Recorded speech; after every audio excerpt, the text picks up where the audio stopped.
sa aking video. Nandito ako sa kwarto kasi may ginagawang construction sa baba. Kaya hindi tayo makakapag-video na maayos.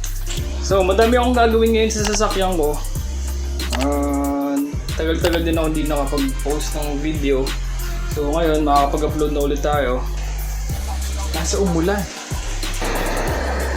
Pero okay lang. Titigla rin naman yan. Tapos, sa ngayon kasi wala yung hood ko. Nakila Kuya Bray. So ngayon pupunta ako kila Kuya Bray kasi kukunin ko yung hood. Binili ko siya kila Kuya Bray kasi medyo may tama siya ng konti. Hindi pantay yung pagkakabuga ng paint.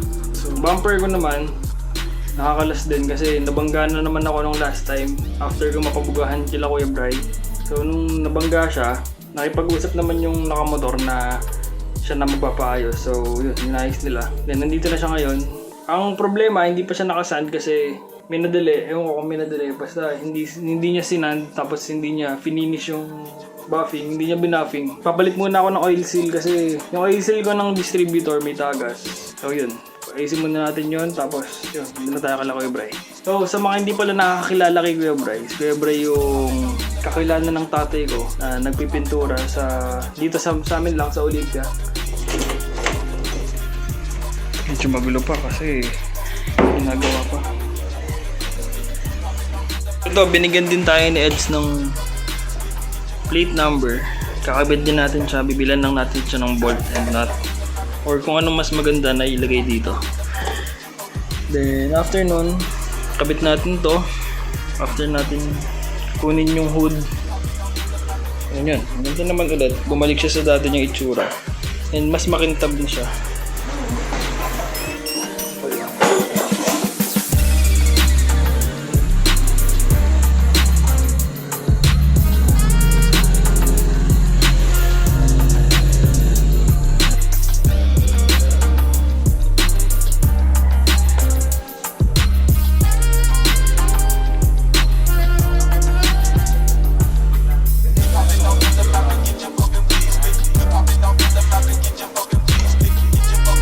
So ito kasi ang nangyari, yung tagas na to na remedyohan na namin to last time kaso nagka-problema ulit.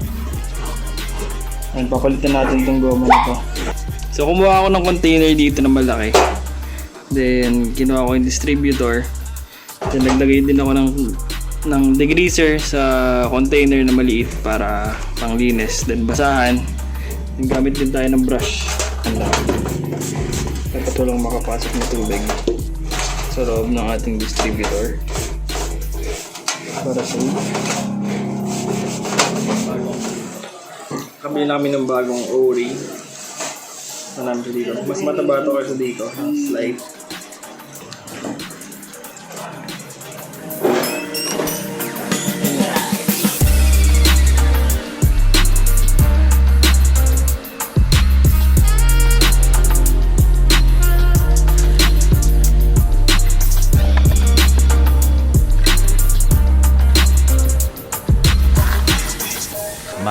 Much later.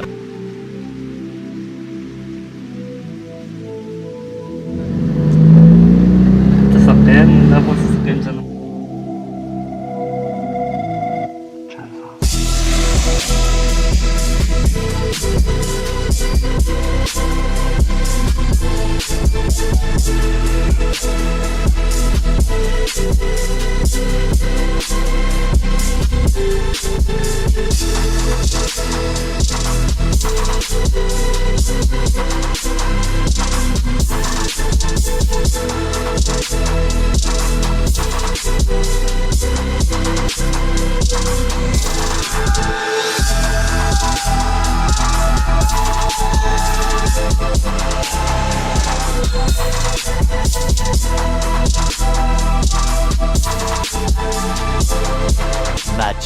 Much later. Dito tayo sa next na gagawin natin, yung sa bumper. Ito yung bumper ko. Ayan. Bago natin ibalik yung bumper natin, ayusin muna natin tong siren ko. Itong relay, flasher relay to. Ayan, kita ba? Sorry, medyo madumi kasi nagagawa ko dito. flash relay. Tapos ito yung horn relay, yung typical na horn relay. Tapos bumili rin ako ng ganito para hindi na siya makalat katulad nito. Hindi siya katulad nito na may ganyan. Papangita kasi ako sa ganyan saka may tendency na magka-contact kapag ganyan yung nilagay. So yun. Ito, saka itong flash relay. So bago nyo gawin to, check nyo muna yung mga diagram nito. So ito yung ang code nito ay JD1912. So yun, search nyo lang sa Google, tapos lalabas siya kung paano siya kailangan ikabit.